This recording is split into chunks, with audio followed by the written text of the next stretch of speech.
فويل للذين يكتبون الكتاب بأيديهم ثم يقولون هذا من عند الله ليشتروا به ثمنا قليلا فويل لهم مما كتبت أيديهم وويل لهم مما يكسبون وقالوا لا تمسنا النار إلا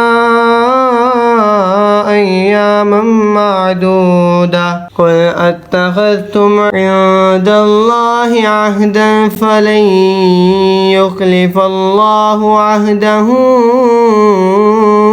أم تقولون على الله ما لا تعلمون بلى من كسب سيئة وأحاطت به خطيئته فأولئك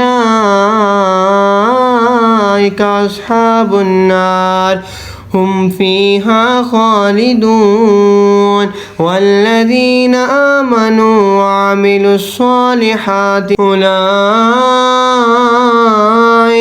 أصحاب الجنة هم فيها खालिदून। तो खराबी है इनके लिए जो किताब पर अपने हाथ से लिखें, फिर कह दें ये खुदा के पास से है कि इसके इव्ज़ थोड़े दाम हासिल करें। तो खराबी है इनके लिए इनके हाथों के लिखे से और खराबी इनके लिए इस कमाई से। और बोले हमें तो आग ना छुएगी मगर गिनती के दिन तुम फरमा दो, तो क्या खुदा से तुमने कोई अहद ले रखा है? जब तो अल्लाह हरगिज़ अपना अहद खिलाफ ना करेगा।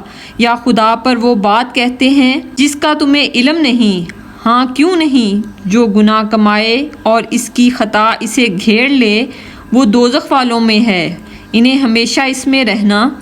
और जो ईमान लाए और अच्छे काम किए वो जन्नत वाले हैं, इन्हें हमेशा इसमें रहना।